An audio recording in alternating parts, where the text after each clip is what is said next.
Good afternoon, ladies and gentlemen. I'm Bharti, moderator for the conference call. We welcome you all to Q1 FY22 conference call of Kiri Industries Limited, hosted by Aditya Birla Money.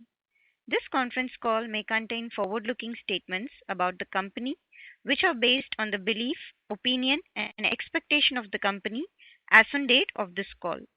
These statements are not the guarantees of future performance and involve risks and uncertainties that are difficult to predict. As a reminder, all participants will be in listen only mode and there will be an opportunity for you to ask questions after the presentation concludes. Should you need assistance during the conference call, please signal an operator by pressing star then zero on your touchtone telephone. Please note that this conference is recorded. Mr. Sumit Shah of Aditya Birla Money. Thank you and over to you, sir. Thank you, Bharti, and good afternoon, everyone. On behalf of Aditya Birla Money Limited, we welcome you all to Q1 FY22 earnings conference call of Kiri Industries Limited. From the management side, we have Mr. Manish Kiri, Managing Director, Mr. Jayesh Hirani, Senior Manager Accounts and Finance, and Mr. Suresh Gondalia, Company Secretary. So without much delay, I now hand over the floor to the management for opening remarks, followed by the interactive Q&A session. Thank you, and over to you, sir. Thank you. Good afternoon, everybody. It's a pleasure to welcome you to the earnings conference call for the first quarter of financial year 2022. I hope everyone is keeping safe, well, and getting vaccinated. As you already know that most businesses were impacted in the first quarter due to the second wave of COVID-19 pandemic and lockdown restrictions enforced subsequently. And unfortunately, Kiri's financial performance in quarter 1 FY22 was also impacted for the same reason. For QY FY22, the company achieved a consolidated turnover of 293 crores, which was 169% higher year-on-year basis, but down by 19% on quarter-on-quarter basis. The EBITDA reported for the quarter was 6.86% and the net profit was 6.8 crore. The consolidated total comprehensive income was up by 257% year-on-year, as this also includes the share of profit of Dystar, which is associate company of Kiri, amounting to approximately 84 crore and 16 crore from Longshin Kiri, which is a joint venture, which is consolidated with Kiri's financials. Kiri's standalone turnover during quarter 1 FY22 was approximately 200 crore, which was 191% higher on a year-on-year basis and lower by 27.5% on quarter-on-quarter basis. The EBITDA during Q1 FY22 was negative 3.29 crore on standalone basis as compared to positive EBITDA of 26.4 crore in quarter 4 FY21 and negative EBITDA of 20.23 crore during quarter 1 FY21 last year same quarter. The uncertainties of business operations under partial lockdowns across India and also in certain affected countries globally in second wave during quarter 1 FY22 showed sharp and sudden increase in the basic chemicals and raw materials prices. In short term, because of the contractual obligations of running order book as well as because of the market prices not going up, the passover of increased cost to customers was not fully possible. The current quarter's margins have been eroded mostly due to these reasons in raw material costs, which could not be passed on to the customers. Another important factor which is affecting this quarter is the ongoing high legal cost on account of litigation in Singapore court against Senda for the valuation of Dystar and buyout of stake of Kiri by Senda, and also Kiri's claim against Dystar for not treating Kiri as its preferred supplier impacted financial results. So legal cost on one side and raw material increases on the other side These two are the major factors affected this quarter. During quarter 1 FY22, receivables increased as a result of a partial lockdown. Inventory levels climbed to some extent, as did payables, which are projected to normalize in the future quarters as COVID-19 impact fades. Coming to Kiri's minority operation suit, as you may have already known by now that the Singapore International Commercial Court has awarded a final valuation of $481.6 million for Kiri's 37.57% stake in Dystar. Both Kiri and Senda have filed appeals against SICC order, which are dated 21st December and 21st December 2020 and 21st June 2021 with Court of Appeal, which is Supreme Court of Singapore. And Kiri also has filed another appeal against SICC order that dated 17th March 2021. Hearing dates in the Supreme Court are awaited, and in case of Kiri's claim against Dystar, both the parties have also filed their closing submissions in this quarter, as well as cost submissions also filed in this quarter. And now the order from SICC is awaited at any time. Lastly, coming to future outlook, as you may be already aware that the Indian chemical sector is on the cusp of very high growth trajectory in the coming years. Kiri's entire product range of dye, specialty intermediates, dye intermediates and other value-added specialty chemicals is poised to provide impetus to its order books for the exports and in the domestic market in second half of financial year 2022. It is important to highlight that the specialty intermediates plant, the first phase, which has been operational since this last quarter, will be one of the main growth drivers, which shall also enhance volumes and margins of the company in near future. I would like to now open the floor for questions. Thank you. Thank you, sir. Ladies and gentlemen, we will now begin the question and answer session. If you have a question, please press star and 1 on your telephone keypad and wait for your turn to ask the question. If you would like to withdraw your request, you may do so by pressing star and 1 again.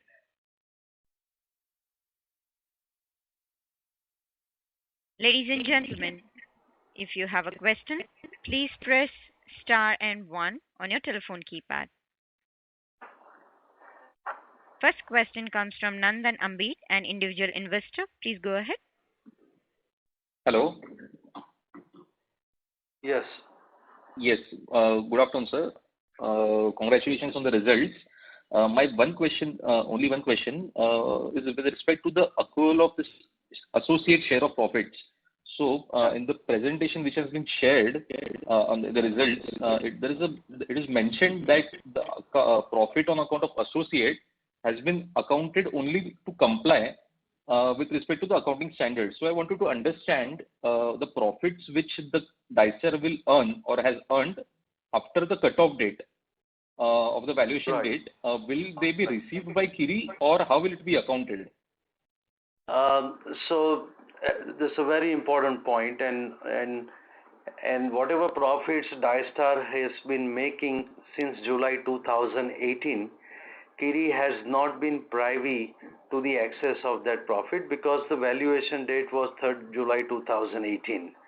And Kiri had requested for the interest to be paid to Kiri, if not profit, because the transaction date on which the actual transaction of buyout would take place would be far away from the valuation date.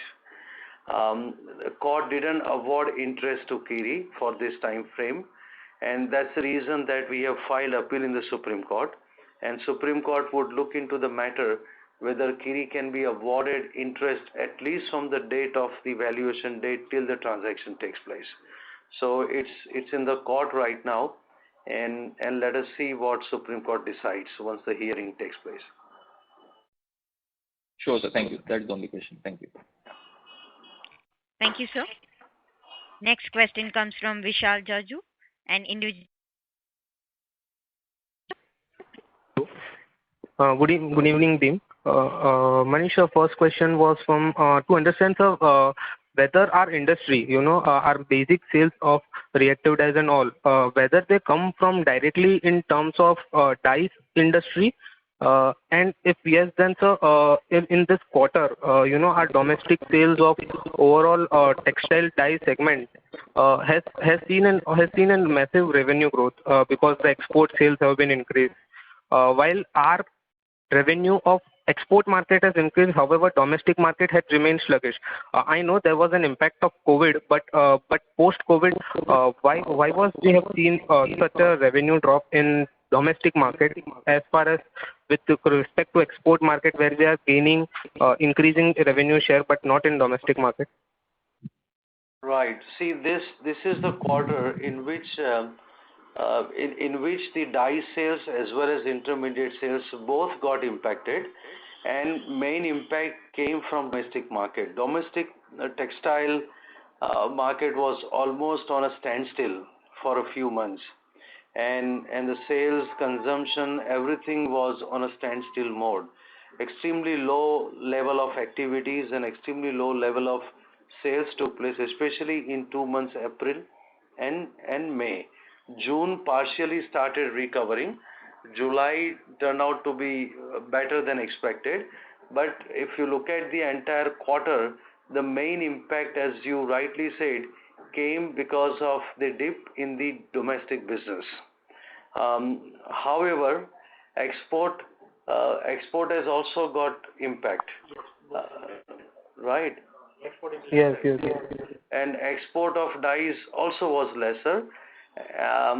Just to give you a little more insight, the exports of reactive dyes from India takes place to various countries, but the largest countries to which the exports happen are two, Turkey and Bangladesh.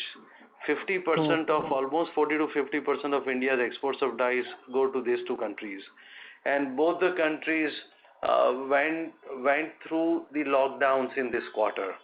Turkey was having lockdown for almost 20-25 days, and the same situation was there in Bangladesh too. So export was impacted, but relatively lesser impact in export and higher impact in domestic market.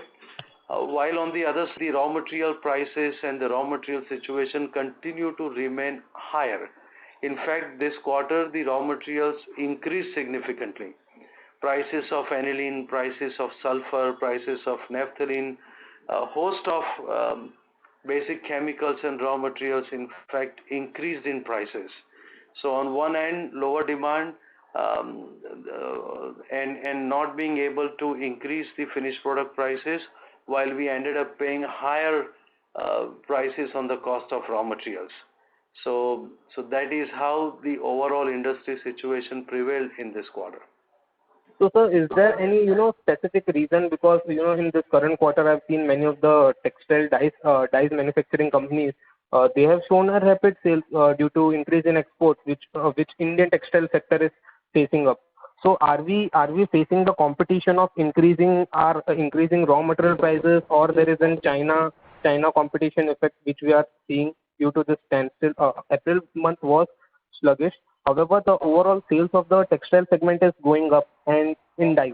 So are we facing from the raw material issue front, or we are facing issue in front of China competition? In this quarter, April to June quarter, textile sales, I think, has not increased. Number one. Number two, overall dyes exports has reduced, right? Okay. For example, in month of May, India usually exports somewhere around 16 to 18,000 tons of dyes, correct? Okay. Now, April, May, especially month of May, it was only 12,000 tons. I'm talking about India's overall exports. Okay? Yes. Similar situation was in June too, right? Okay. So June, India's exports of reactive dyes reduced by another 3 to 4,000 tons, correct? So overall, country's exports of dyes in this quarter was also down by like 25-30%. Okay. It's not like Kiri is a unique case whose export reduced and other competitors' export increased. India's overall exports also reduced in this quarter. Yes, yes, yes. So, sir, are we seeing any, recently in this quarter, have we seen any uptick in like the June month and this coming starting July? This month, from July onwards, things have started recovering. Export has resuming back slowly. Domestic market has opened up. Domestic textile units have started consuming dyes also. Their activities have increased. So this quarter would be much better quarter compared to last quarter. So And sir, so we are expecting at least 30% increase of business in this quarter compared to last quarter. Okay, that's good. That's good, sir. And sir, on raw material front, as you said, the prices of aniline have been rising sharply in this quarter. So, are we expecting this to be cool off, and eventually we will also have EC approval for aniline? So, is management is thinking for backward integration of all this dye segment and also start manufacturing certain of the raw material which we are facing issues currently? Just to answer your first question regarding the price movements of aniline, by end of last year, right, and to some extent the fourth quarter of last financial year, prices started rising from around 55 to 60 rupees. And in April to June quarter, it went as high as 210 rupees. Okay. Okay. It tapered down, and right now it's 140 to 150 rupees, depending on domestic or import. Correct? So still, if you consider 60 rupees of original price, end of last, double, more than double. And now the price is more than double today. Okay. Okay. And these prices are continuing this quarter. We forecast that it would not come down much. But on the other hand, dyes prices and intermediate prices might go up, and we might be able to pass on the pricing in the finished products. Okay. So that's the price fluctuation related to aniline. Aniline and related products definitely is the project which was under evaluation. Company is seriously thinking about it, which involves a large investment. Company also has environment clearances in place, and once the funds availability is there, we will consider this as one of the prospective projects. But yes, that's one of the projects that is under radar. And so, is there any expectation regarding the dye fund? Till when period can we expect the fund to be dispersed till by the end of March 2022? Expecting so, because now Supreme Court process is ongoing. Supreme Court filings are also taking place, and we would have more clarity in the next case management conference, which will be the case management conference of Supreme Court. And we are expecting probably by November or December is a vacation month, or latest by January we must have Supreme Court final hearing.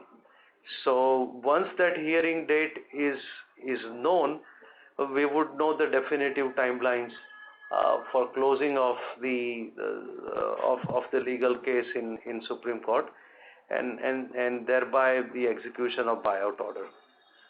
Okay. And so one last final question. So would just like to know if we plan of any expansion, then what are we planning? Are we also planning for debt, or we will be just plan for expansion only from the fund we receive from Dystar? So are we also planning for increase taking the debt and expanding the other business segment which we were discussing since last 2 to 3 quarters? So what we are targeting to implement those new business line, or I must say the new segment where we are driving in. So will this be from Dystar fund, or we are also planning to kickstart it early by taking few debt, and if the fund comes up, then we can pay off the debt at the future time, and at least we can have a start of the business as of now. So means 1 to 2 years down the line. So what's your view on this?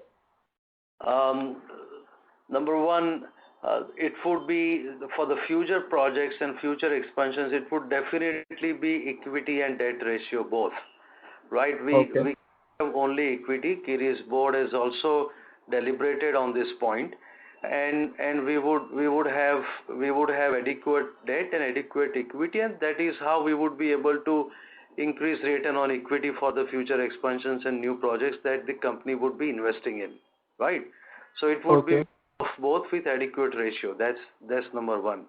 Number two, we would not raise debt first and then like a bridge loan and then pay back. That's not the plans are, because the projects are large, risk involves are more, and we would be optimizing our risk to start those large projects, sizable projects, once we have definitive clarity on the Singapore funds, which would be used as equity. So we would wait till we have those funds available, but parallelly, company would or might also tie up debt. So debt can be tied up, financial closure can be reached, but actual availment of borrowing would only take place once we start implementing project, once we have debt equity all secured. We would not project and then halfway we get stuck in the limbo. We will have absolute clarity when we start, when we are going to end, how we are going to execute, and we will have tight timelines to execute the project. So we would do both at a time and not earlier that. Okay, that's great to hear. That's great to hear the clarification. So I guess we must expect, the confirmation when we will be expand in the December quarter when we have the Singapore hearing as well. So at that time, I guess management would be fully focused on where will be the next project line we will be focusing, right? Yes. Okay, that's it from my side. Thank you. Okay, thank you, sir. Thank you. Thank you, sir. Ladies and gentlemen, if you have a question, please press star and 1 on your telephone keypad. Next question comes from Abhishek, an individual investor. Please go ahead. Thank you for the opportunity, sir. I have a few questions. Hello? Yes, please. Yes, Abhishek. Yes, sir. The first question is on the first participant question. The amount what we are considering in our balance sheet from Dystar, like you have shown in Q1 from 83 crores. So when the court has given the orders that interest would not be payable and we would not be entitled for the profit also after 2018, had it not been prudent to not consider this amount? Well, as Kiri continued to be shareholder, and please understand, court has not said that you would not be entitled for the profit. Let me just clarify, right? Today, Dystar, if wishes, and the Dystar board can still give dividend, right? Whatever earnings which is happening, Kiri's stake continue to be there, and to the proportion to Kiri's stake, that profit technically belongs to Kiri, right? Till the buyout transaction takes place. Okay. Now, valuation is dated on 3rd July 2018, and that valuation, when was determined, must have also considered the projections of the company, isn't it? So whenever the valuers submitted value and court arrived to a number on that particular date of valuation, it also considered how Dystar would be performing in future. Correct? Now, definitely we strongly believe that Kiri should get something because post valuation date and till transaction date, and let us say in a worst case scenario of transaction is not taking place. Correct? So Kiri cannot stop its consolidation, its share of profit which belongs to Kiri till the day the buyout is actually executed. No, sir. I have a different point. What I'm saying is, you are saying that when the valuation was decided, they would have taken the future cash flow into consideration and arrived on the value. So Right. the value comprises of the projection what we are showing now, right? So when the actual value will be given to us, then this Right. cash flow, whatever we are showing now, will not accrue to us. And in case in case the court does not entitle us for the interest, then all this will be taken off from. So that is the reason that this disclosure is there. So how much we have included as of now in our balance sheet or profit, this profit accrual from the Dystar? See, Dystar accrual you would see from our financials, annual report or quarterly results, right? And those numbers are already there. Post July 2003 numbers are there, and before are also there. So that those numbers are there. Okay, so whenever that valuation also say 500 million will arrive, so we will deduct the amount what we have already considered in our balance sheet, and the remaining amount will be shown, right? No. The accounting would not work like that. We would continue to consolidate. We have to mandatorily till buyout takes place, and on the buyout, it would be against the original investment of Kiri. For example, 2010, Kiri invested close to 100 crore, and this would be accounted as a capital gain on sale of shares. Right, whatever Kiri accrued, accounted for till that date would remain in the balance sheet of Kiri, isn't it? No, this point is correct, sir.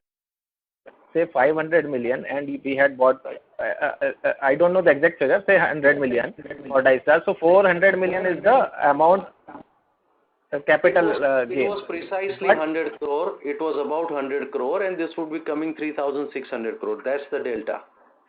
Correct. So this amount what we are showing, like 83 crore we have shown, this amount is not coming to us. This amount what you are taking is also the profit. Coming to us, what you are mentioning is in the form of liquidity, isn't it? Yes, correct. You are referring to liquidity, right? So accounting is not done on the basis of liquidity, isn't it? Liquidity is a subject to the decision to the board. Your accrued profit is yours. That comes to you as a liquidity. For example, tomorrow when Supreme Court examines the whole issue and Supreme Court realizes that Dystar continue to make profits in all these 3 years, where Kiri as a minority shareholder has been oppressed and has been deprived of earnings for 3.5 years, correct? So it's up to the court to recognize the fact that Kiri's 3 years, the date from the valuation and the date of transaction, Kiri has accrued this kind of money but not paid to Kiri because of dividend not given to Kiri. So Kiri has been deprived of liquidity, and that liquidity not giving that liquidity to Kiri is also part of the continuing minority operation. That's what Kiri has claimed, isn't it? Yes. Yes, absolutely. But it is up to the court to do a justice here, because it is possible that there is no precedence in the courts where your valuation date and your transaction date, both the dates are too far from each other. So it's also a test case for Singapore Supreme Court to decide. But do we conclude that this profit is not belonging to Kiri, even if Kiri continue to shareholder? Is it right to do it? I don't think so. No, sir. What I am saying is, since this money is not at all coming, so we should have parked this figure somewhere else, not in the profit and loss statement actually. Where you can park? Which other place you park it? To be very frank, I am not an accounting expert. So maybe long-term assets we should have shown. I don't think so. The whatever accounting has been done prudently.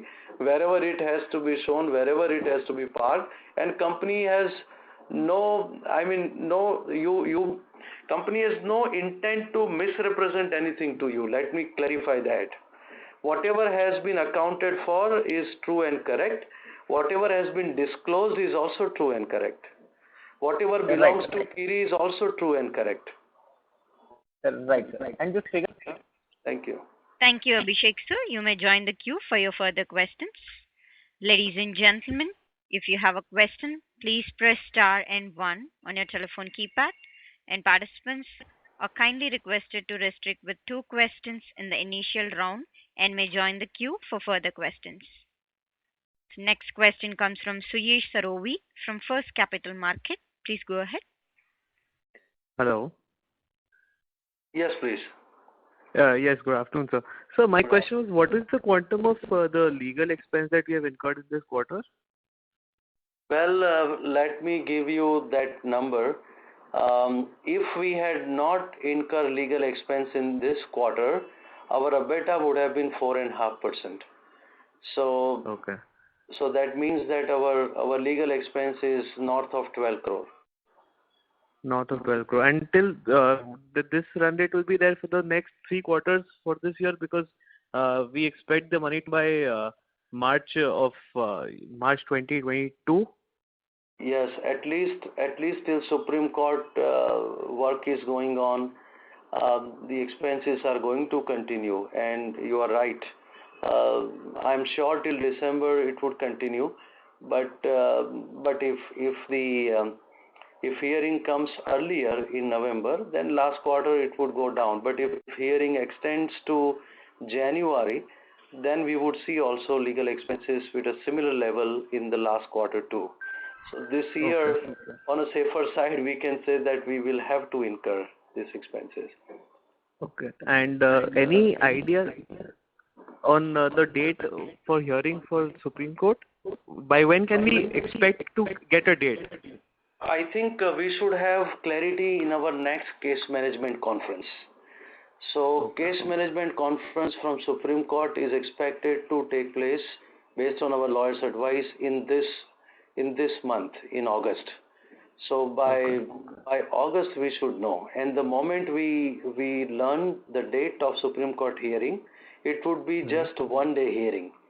We will immediately announce. But looking at the activities currently, I can tell you that earliest it would be November based on the current status, and the latest it would be January, because December is the closing month. Looking at the other submissions timelines. Okay. And so last con call you had said that we would be enforcing the order in the meantime, the order that we got from SICC. So are we taking some concrete steps for that? Yeah, the steps are already ongoing as we speak. So the enforcement actions are already going on. Till now, Senda has not got a stay, by the way. Okay. And stay is not there on the SICC order. So we are following up. Lawyers are sending the necessary legal notices, and that enforcement is already on. So we can expect. So if we ask the court for enforcement, then can we expect money to come in before the Supreme Court hears the matter? Because Kiri has also gone in appeal. Yeah. Right. So the issue here, which is that both the parties are in appeal, and that may change the approach to little bit on a soft side. You understand what I mean? Because Kiri, right. Kiri Since we've also taken a stance towards appeal of the earlier order, so court may not be inclined to. Taken a stand that we don't accept 481. Right, according to Kiri, maybe it's 700, 800, whatever it comes to, right? Are we also being reimbursed for legal costs that have been incurred in the past?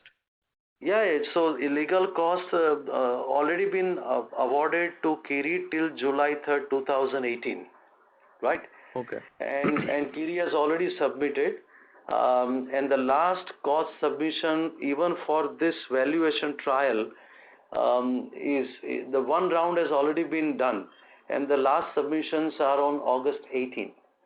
So cost submissions would also get completed on August 18, and subsequent to that, we would get cost order as a separate order from SICC with the amount awarded to Kiri. Okay. Thank you, sir. Thank you. Thank you. Thank you, sir. Ladies and gentlemen, if you have a question, please press star and 1 on your telephone keypad. And participants are kindly requested to restrict with 2 questions in the initial round and may join the queue for further questions. Next question comes from Naushad Chaudhary from Systematic Shares. Please go ahead. Hi, thanks for the opportunity. Just one question I have. So just wanted to understand, given the optimism which is building in around our domestic textile industry, wanted to understand if now we are talking after this opening up of post-second lockdown, has there been any change in terms of talks when you do with the client? Is there any optimism you on the ground also experiencing from the domestic client, specifically for textile industry? What has been your experience, if you can share that? Sure. See, we have regular interactions with customers as well as industry players, and everyone is expecting a robust growth, a significant growth along with textile. So when textile exports has been now one of the key focus areas for the government, at the same time, from our exports of dyes, we also see very positive messages. So hopefully, in the next 2 quarters, we might see increase in overall business. Hopefully, if COVID-19 related issues do not disturb the situation again.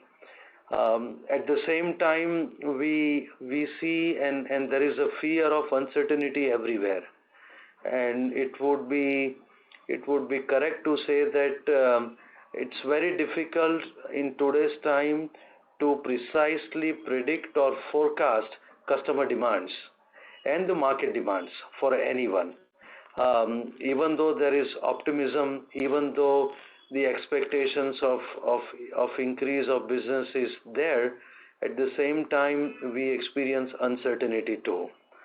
So let's see how actual performance happens, how actual sales and demands and the exports of India increases, and then we try to better understand what pace we can grow in the next few years.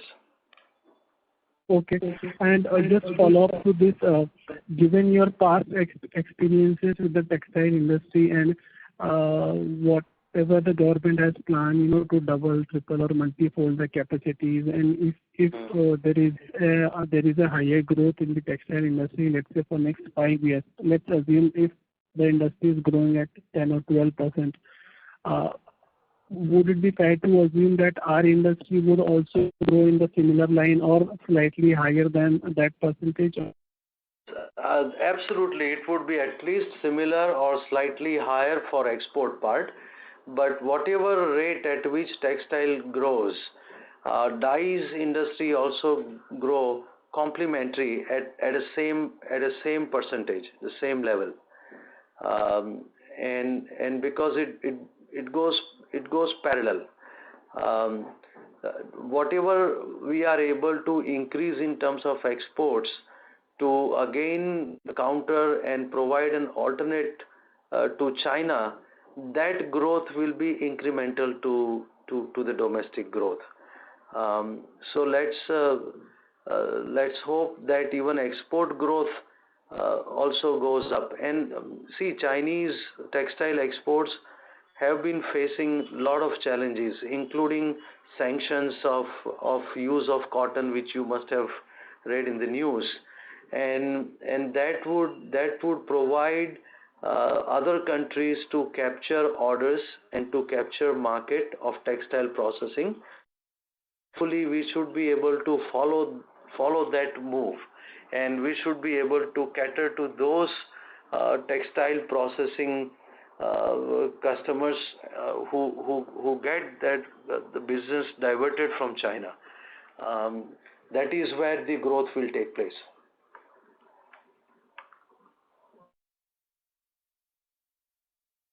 Thank you, sir.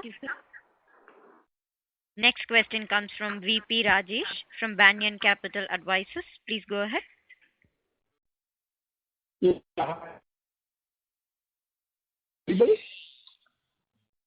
Hello. Yes, Mr. Rajesh, please go ahead with your question. Okay. Hi, Manish. My first question on the Dystar, just on this issue of the profits that we are booking, all these will be reversed based on the judgment that we get. Isn't it correct? See, the judgment we already have in place, in which we are awarded. Okay. Now when the actual transaction takes place. Right. Right, and when the actual shares are sold, and whatever Kiri gain at that time, right? That gain would not be compensating. You mean to say that since July 2018, whatever profit Kiri has consolidated in Dystar books, we will have to reverse that consolidation? That's what your question is? Yes, I'm just trying to understand from the... I don't think so. Because... It would not be possible from even accounting perspective too. I see. Right. Okay. And we will have to continue to consolidate, continue till the shares are actually sold. I see.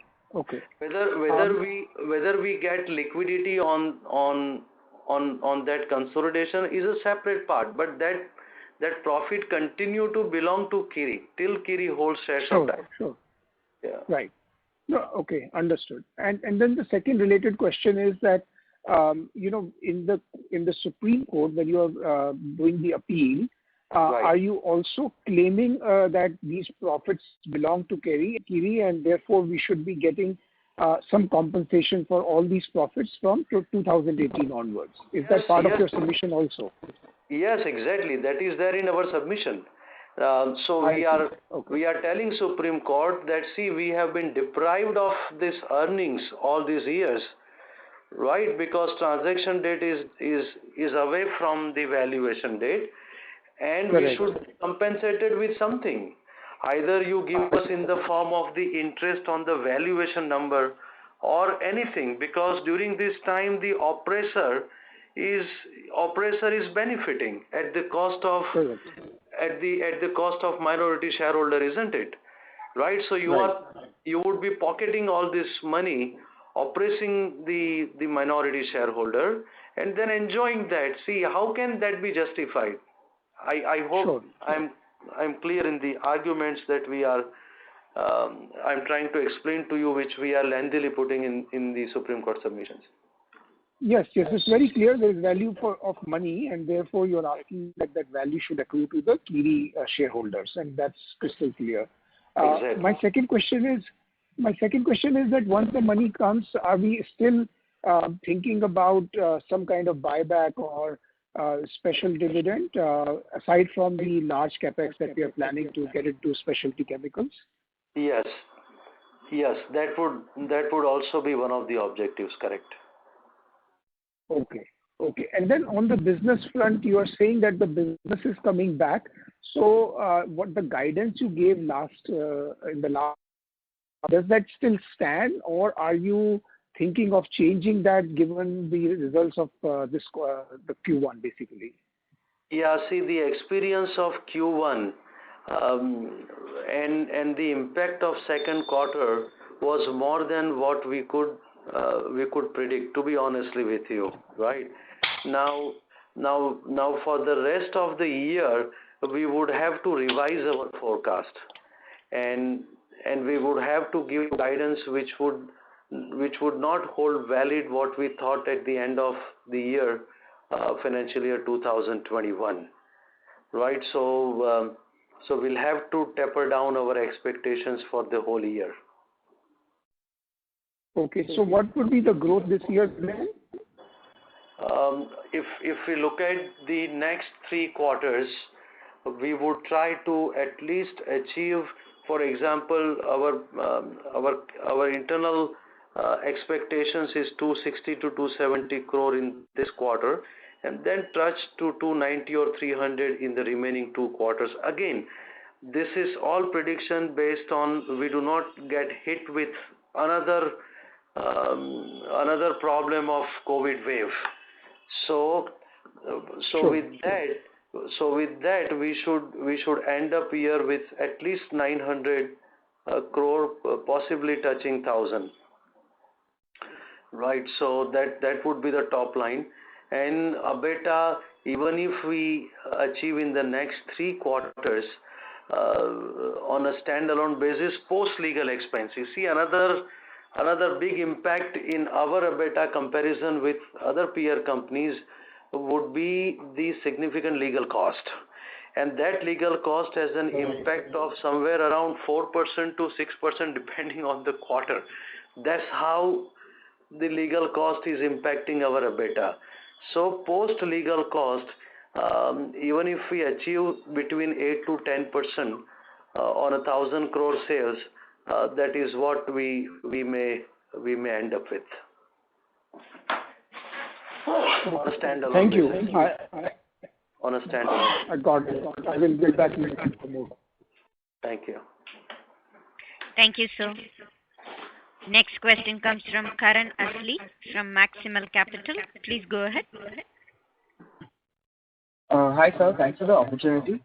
I have a question regarding the volume and realization for Q1 across basic chemicals, dye intermediaries, and dyes. The volume and realization for Q1 across basic chemicals, intermediaries, and dyes. Right. So I'll just give you the numbers. Hold on just 1 second. Sure.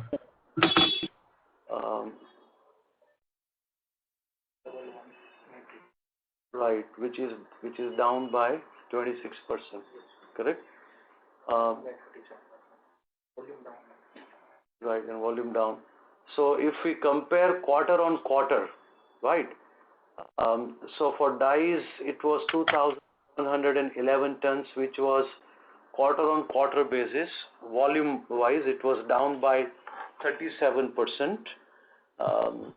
Volume wise, if you look at dyes intermediates, which was down by 35%, and the volume was 5,644 tons of tonnage. But I'm talking about earlier quarter. So compared to earlier quarter, it was down. Of course, if you compare last year same quarter, which was completely locked down, actually the volumes are much higher compared to last year same quarter. But if we compare a good quarter, which was the last quarter of last financial year, then dyes volumes down by 37% and intermediates volume down by 35%. Got it, sir. And any idea about the realizations, how they played out in the first quarter? Right. So the real average dyes realization was 259 rupees, while average intermediate realization was 325 rupees. If I give you the realization on a key intermediates, for example, right? So vinyl sulfone realization was at 257 rupees. HACid realization was at 371 rupees. So that's how the realization. But sometimes the realization in terms of sales price may not give you a correct picture because the raw materials, as I explained earlier, went up drastically. So there is a significant increase from the raw material side, which impacted the margins and experienced shrinkage of margin. Got it. And what will be the main reason for these increase in raw materials? Was there any supply shortage or was it just the normal market forces? I think mainly driven by the supply shortages, non-import from China, because products like aniline, sulfur, import is a significant portion even as on today for India, and hence aniline didn't arrive for months and months. 65% of our requirements are fulfilled by import, the domestic consumption. So that was one factor. Second is huge freight cost. Now freight cost and import and export freight costs internationally have been like a madness, and those higher freight costs also impacted the price increases.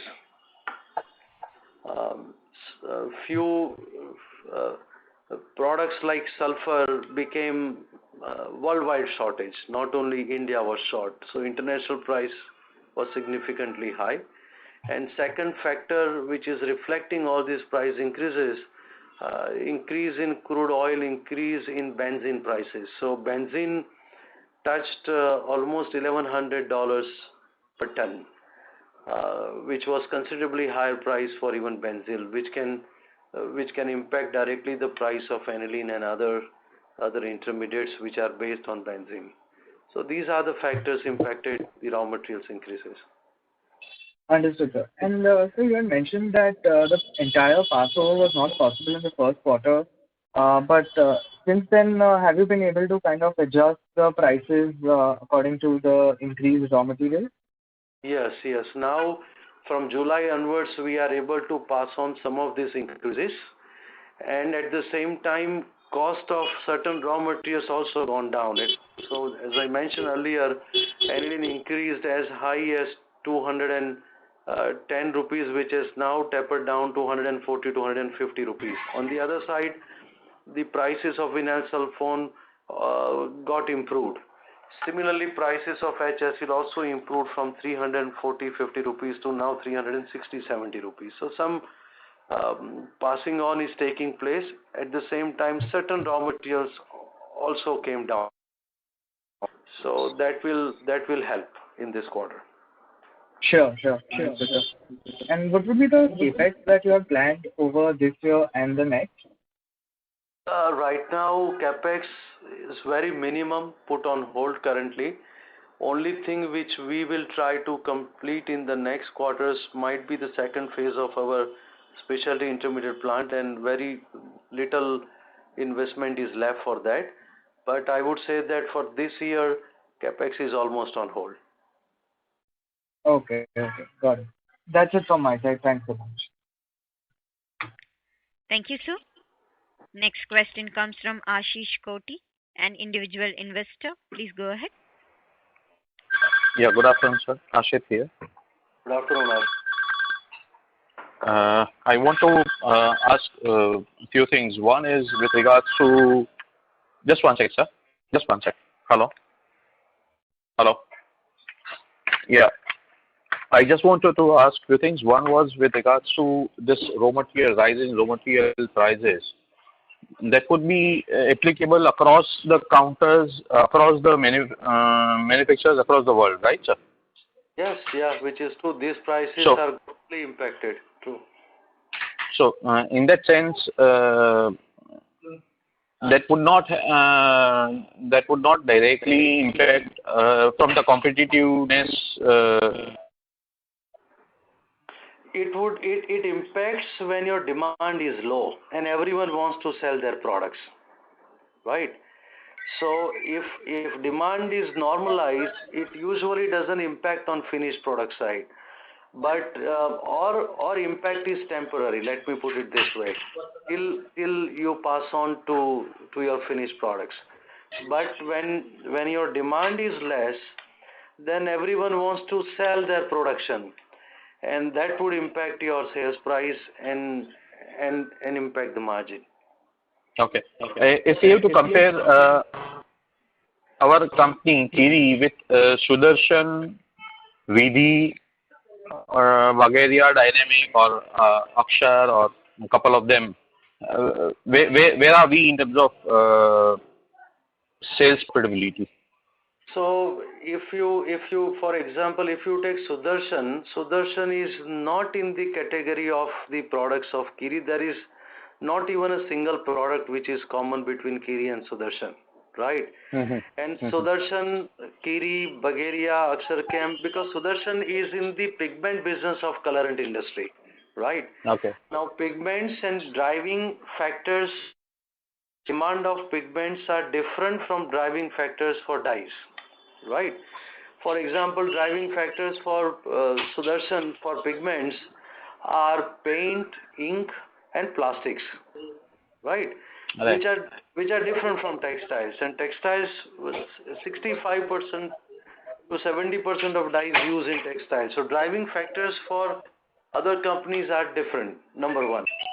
Number two, the comparable factors between Kiri, Bagaria, Aksarchem, they are in the same industry. Bagaria, Aksarchem are not into dyes in the finish end. Kiri is more integrated to the end user level. They are more into intermediate and into dyes. Number two, the same industry comparable. When you compare margins on intermediates and margins on integrated companies, they would be somewhat different but in line. Besides that, Kiri, you have to consider the legal expenses, which other companies do not have, right? So post-legal expenses, the EBITDA margins would be more or less parallel, maybe a few percentage here and there from the business operations perspective. But when you compare them with other exceptional items like profits from solar plants and things like that, then it would be different. Okay. Yep. So are we planning to get into a higher value addition? We are planning to get into the various intermediate. Trying to do is to improve our product mix on more of an intermediate levels. An addition of new intermediates, new products, non-textile industry related, like performance chemicals. Some of the intermediates we just started are for agrochemicals, right? So those are the places where we are already growing. We have invested for. We have to capitalize on our already investments which have taken place and which are getting completed. So we will do so. So those results would be reflective only in FY23. Some will come in FY22 too. Okay, right, sir. Thank you. Thank you, sir. Next question comes from Sanjay Mahajan, an individual investor. Please go ahead. Good afternoon, sir. Good afternoon, Sanjay. Maniji, first of all, I missed to congratulate you on the last call.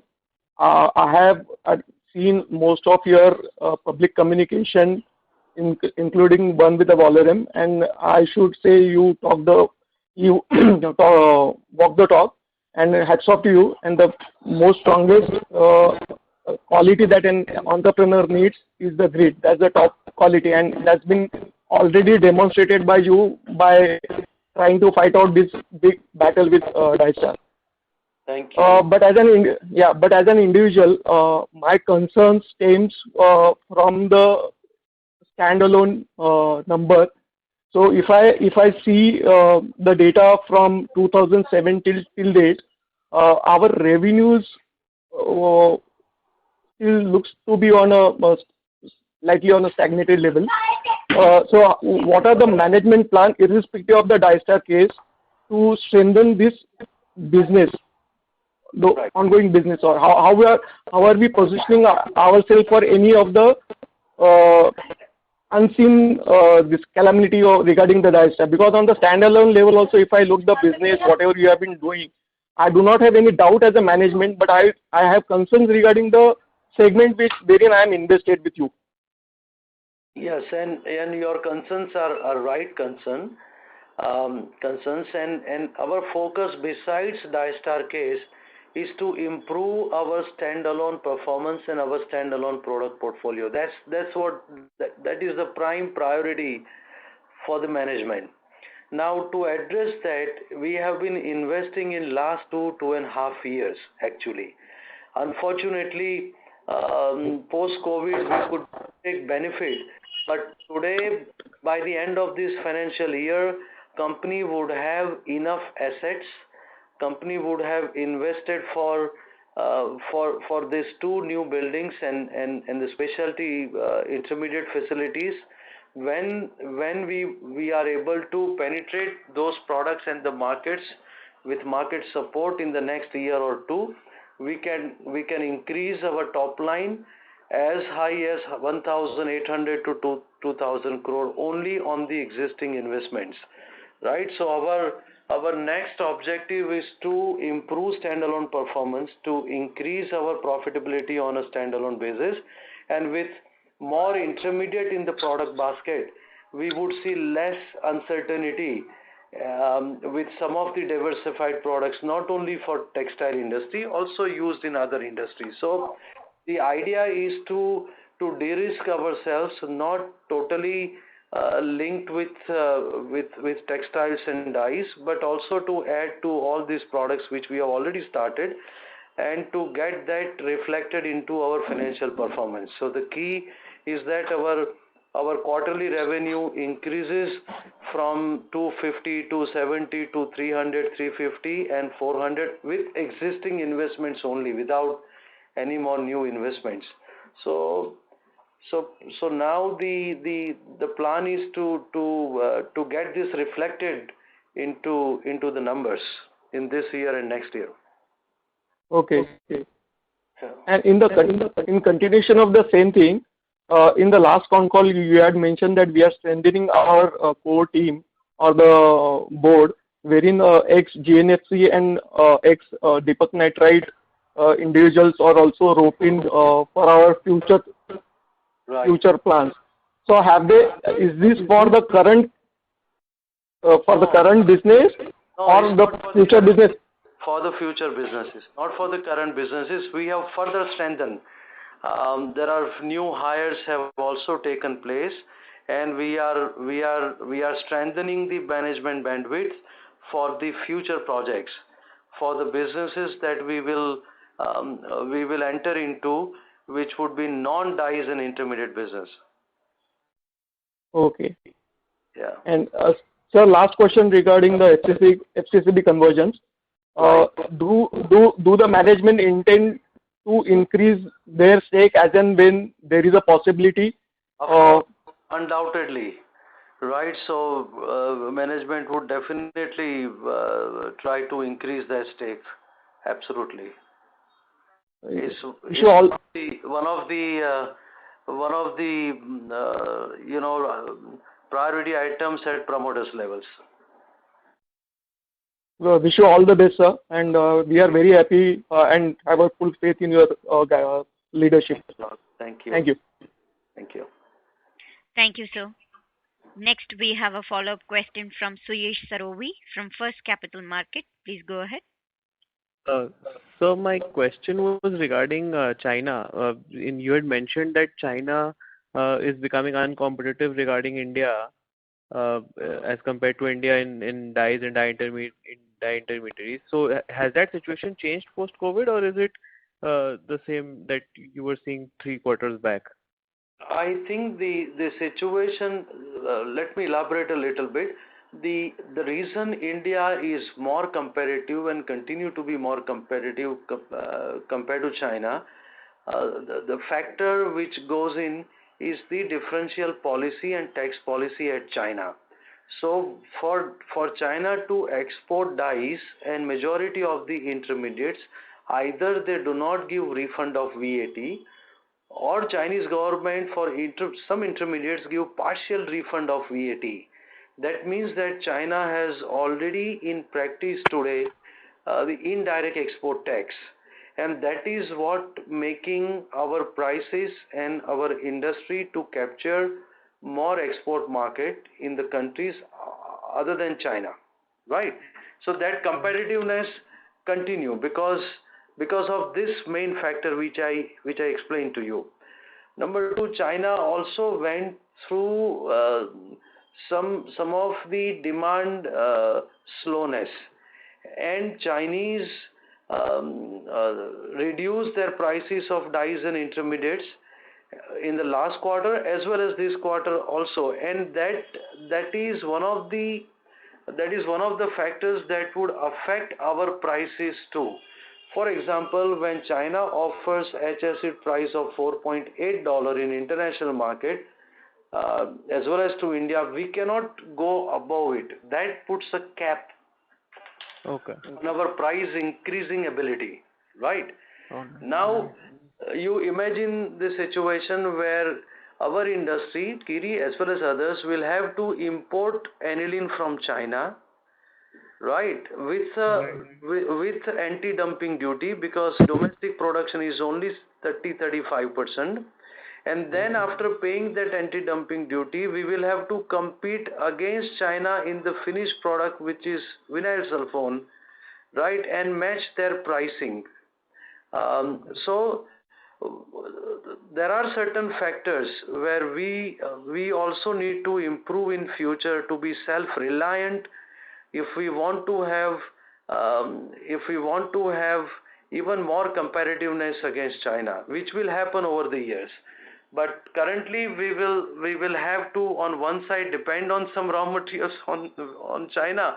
On the other side, compete also with China. Okay, got it. Thank you. Thank you. Thank you, sir. Next, we have a follow-up question from VP Rajesh from Banyan Capital Advisors. Please go ahead. Yeah, hi. Just on the margin side, EBITDA margin side, you were saying that the guidance for this quarter will be, for this year will be around 7 or 8%. And on the last call, we were talking about, 14% kind of EBITDA margin. So if you can just explain that, why there is this significant delta, because I assume even in 14% you were taking some of the legal costs, etc., also into account. Right. See, the unprecedented increase of the raw material prices that we have seen in the first quarter of this financial year has changed dynamics and the optimism, and that is the reason we had to recast ourselves, because we could not at that time it was not expected that the acetic acid price will reach to, for example, 100 rupees, right, aniline to 200 rupees. And if you look at sulfur, still going on 21 rupees, which was 7 rupees. So one single factor which has impacted the EBITDA forecast is the hike of raw materials and hike in freight, especially international freight. Today, if you want to send a container to Brazil or to Central America or to some extent US, you are talking about $10,000 to $13,000 a container. And you would see that in some of the import items like naphthalene. So naphthalene is $100 a ton, and you would be paying $150 $200 a ton of the freight. So freight portion is also eating away a couple of percentage of EBITDA. So raw material price hike and freight, uncertainty in freight, and the increase in international freights have impacted our forecast, and that's the reason that we are revising.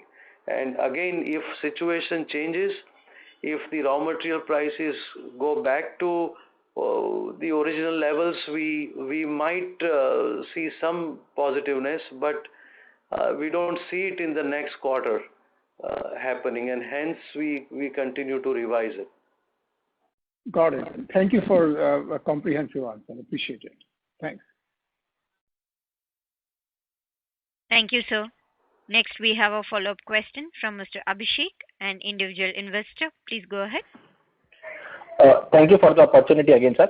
Just one question. How many times one can appeal in court? Like we had order from SICC, but the company Senda has again gone filed appeal against it. So how many times can it be done? For See, appeal can be done only one time for one order. Okay. Appeal cannot be done two times for one order, correct? So, for example, we have now valuation order in place, and actually valuation final order came on 21st of June, correct?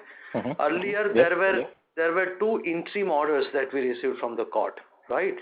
So, one order so starting from December 2020.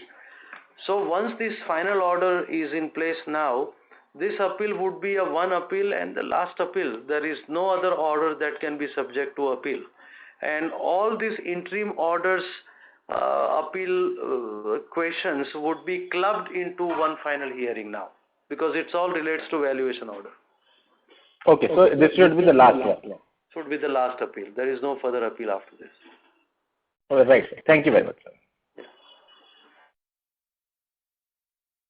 Thank you, sir. Ladies and gentlemen, that would be the last question for the day. Now I hand over the floor to the management for closing comments. Thank you. Thank you all of you for participating today's conference call, and we'll see you in next quarter. I wish all of you to be safe and healthy. Thank you. Thank you, sir. Ladies and gentlemen, on behalf of Aditya Birla Money, this concludes the conference call for today. Thank you for your participation, and you may disconnect your lines now. Thank you and have a pleasant evening.